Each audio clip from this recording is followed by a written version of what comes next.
Hello friends, welcome back to my YouTube channel. நம்ம இன்னைக்கு என்ன பார்க்க போகிறோன்னா ஏஜ் ஆஃப் சார்ஜர்.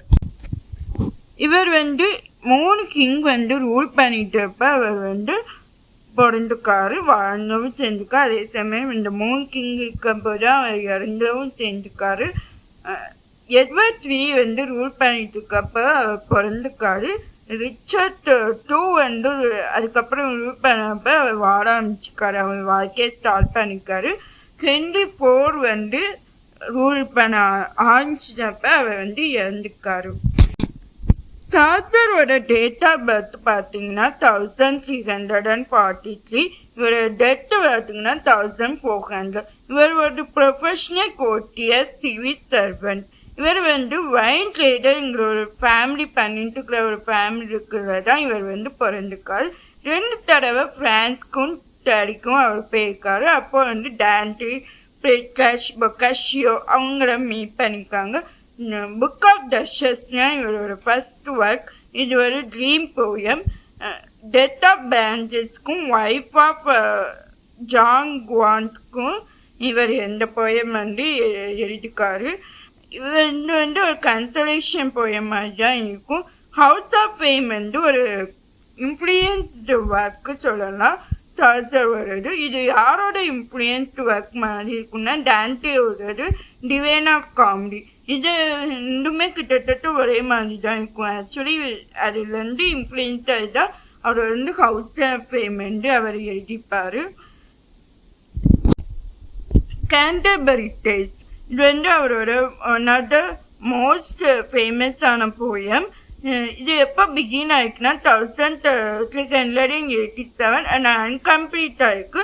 இது எப்போன்னா அன்கம்ப்ளீட்டாக எப்போ முடிஞ்சுக்குன்னா 1400. இவரோட டெத்தை இப்போ அவர் அன்கம்ப்ளீட்டாக விட்டுருக்காரு. இது ஆக்சுவலாக 120 days பிளான் பண்ணிக்காங்க.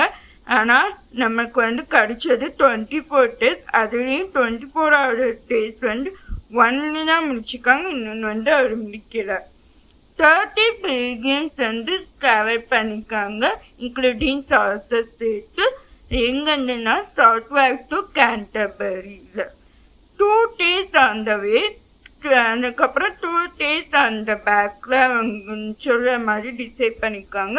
இங்கே எதுக்காக போயிருக்காங்கன்னா செயின்ட் தாமஸ் பெக்கெட். உங்களோட பில்கிரிம் செயின்ட் தாமஸ் பெக்கெட்காக தான் அங்கே போயிருக்காங்க. அங்கே போய் அவங்க ப்ரே பண்ணிட்டு வர்றதுக்காக போயிருக்காங்க. இந்த கேண்டர்பரி டேஸ் எங்கே ஸ்டார்டிங் பாயிண்ட்னா ஹெட்டர்பரி. இங்கே எல்லாருக்கும் ஒரு காஸ்ட் இருப்பாங்களா, அவங்க பேர் என்னன்னா ஹாரி பேரி. நைட் ஒரு பெர்ஃபெக்ட் ஜென்டில் நைட்டாக இருப்பாங்கன்னா கிடையாது. இவங்க டூ மாடல் ஆஃப் கோர்ட்டியரே கிடையாது. இங்கே இவங்களோட தேரி எப்படி இருக்குன்னா ஓல்ட் ஃபேஷன் ஃபிலாசபிக்கல் ஸ்டோரி மாதிரி தான் இருக்கும் அப்படிங்கிறாங்க. இவங்களோட ஸ்டோரி எப்படி செட் ஆகும்னா கிளாசிக்கல் கிரீஸில் செட் ஆகாமே ஒரு லவ் ஸ்டோரி மாதிரி தான் செட் ஆகும்னு சொல்கிறாங்க. அப்புறம் நன் மேடம் மீ ஈகரட்டின். இங்கே தான் இவங்களோட ஃபுல் நேம் மேடமி ஈகரட்டின்.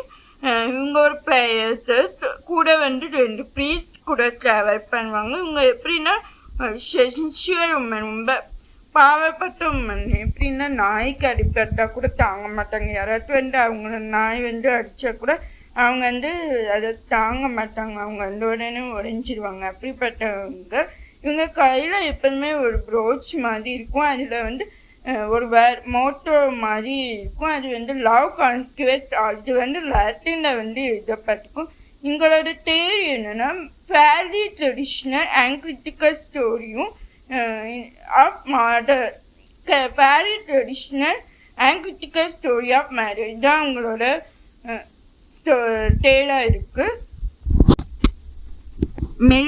மில்லரோட ஸ்டோரி எப்படி இருக்குன்னா ஓல்டு ஃபேஷனல் ஃபேபிள். அதுக்கப்புறம் அவங்களோட story of deception in a love complete contrast to நைட்டுக்கிட்ட ஒரு ஸ்டோரி, லவ் கம்ப்ளீட் ஸ்டோரி மாதிரி அவங்க கான்ட்ராஸ்டாக எழுதுகிற மாதிரி தான் சொன்னாங்களா. ஒய்ஃப் ஆர் பாட் இங்கே டிஃபென்ஸாக ஒரு 5 ஹஸ்பண்டாக வச்சுக்கிறது ரொம்ப டிஃப்ரென்ஸாக பார்க்குறாங்க. அதே மாதிரி இவங்களோட தேரி வந்து எப்போ செட் ஆகுனா கிங் ஆர்த்தருக்குறாங்க, அவங்களோட டைமில் செட் ஆகுற மாதிரி. இது வந்து ஒரு ஓப்பன் கொஸ்டின்ஸ் ஆஃப் உமனுக்கு வந்து டிஸே கிடையாதா அப்படிங்கிற மாதிரி ஒரு கொஸ்டின் வந்து கேட்குற மாதிரி. இது வந்து சேலஞ்ச் டு எதுக்கு சேலஞ்ச் ஆகுனா கோர்ட்டியர் வேல்யூஸ், அங்கே சர்ச் கோர்ட்டுக்குன்னா அவங்களுக்கு எதிராக வேல்யூஸ் வந்து சேலஞ்ச் பண்ணுற மாதிரி இருக்கும். ப்ரேயர் என்னோட ஸ்டோரி எப்படி இருக்குன்னா ஒரு டீச்சிங் தேரி மாதிரி இருக்கும். அவங்க வந்து யார் டீச் பண்ணுவாங்கன்னா சமனருங்கிற ஒரு பர்சனை வந்து டீச் பண்ணுற மாதிரி அவங்க எழுதிப்பாங்க. அது வந்து ரிலீஜியஸ் ஃபிகராக காமிச்சிப்பாங்க. சமணர் வந்து அவங்களோட ஸ்டோரி எப்படி இருக்குன்னா அவங்க வந்து இந்த ப்ரேயர் வந்து டீச் பண்ணி அவங்கள வந்து பேசிப்பாங்களா, அதே வந்து பதிலடி கொடுக்குற மாதிரி இருப்பாங்க. எப்படின்னா ஒரு க்ரீடி ப்ரேயர் வந்து லோ ஹியூமராக மார்க் பண்ணி எப்படி ரிலீஜியஸ் ஆட்டிடியூடுக்காக அவங்க மார்க் பண்ணி பேசுகிற மாதிரி இருக்கும். இவ்வளோதான் கேன்டர்பரி டேல்ஸோட ஸ்டோரிஸ். அதர் போயஸ் யாருலான்னா William Langland, John Gower, John Lydgate. William லேங்லாண்டோட ஃபேமஸான ஒர்க் என்னன்னா பயஸ் ப்ளோமன். இது வந்து ஒரு ஃபஸ்ட்டு சஸ்டையன்ஸ் ஒர்க்கு. இது வந்து எதை எக்ஸ்பிளைன் பண்ணுன்னா சர்ச் ஆஃப் ப்ரேயர்ஸ், சர்ச்சில் பயஸ் ப்ளோமன் எப்படிப்பாங்களோ அவங்க தான் எக்ஸ்பிளைன் பண்ணுது. மெயின் கேரக்டர்ஸ் யாருன்னா லாங்குவேஜ். ஜான் கோவர் இவர் வந்து 3 ஒர்க்குக்கு ரொம்ப இம்பார்ட்டண்ட்டானவராக இருக்காங்க. ஸ்பெக்குலியம் மெடிடான்டிஸ், இது வந்து ஃப்ரெஞ்சில் எழுதப்பட்டிருக்காங்க. செகண்ட் ஒர்க் என்னன்னா வாஸ் கலமெண்டிஸ், இது வந்து லாட்டினில் எழுதப்பட்டிருக்கு. கன்ஃபெஷன் மெடிடான்டிஸ், இது வந்து தேர்ட் ஒர்க் இங்கிலீஷில் எழுதப்பட்டிருக்கு. இது வந்து கன்வென்ஷனல் அல்கரின்னு சொல்கிறாங்க. அதுக்கப்புறம் இவர் வந்து சோஷியல் ரிஃபார்மே கிடையாது. ஜான் லிகேட் இவரோட ஒர்க் என்னன்னா ஃபால் ஆஃப் பிரின்ஸ், இது வந்து 1431 to 38 எழுதப்பட்டு இது வந்து ஒரு பாப்புலர் ஒர்க். அடுத்த ஒர்க் என்னன்னா ஸ்டோரி புக் 1412 to 20 எழுதப்பட்டிருக்கு. இது போன்ற வேறு எந்த டாபிக் வேணாலும் கமெண்ட் பண்ணுங்கள். உங்கள் ஃப்ரெண்ட்ஸ்க்கு என்னோட சேனலை வந்து ஷேர் பண்ணுங்கள். அப்புறம் என் சேனலை சப்ஸ்கிரைப் பண்ணுங்கள். தேங்க்யூ.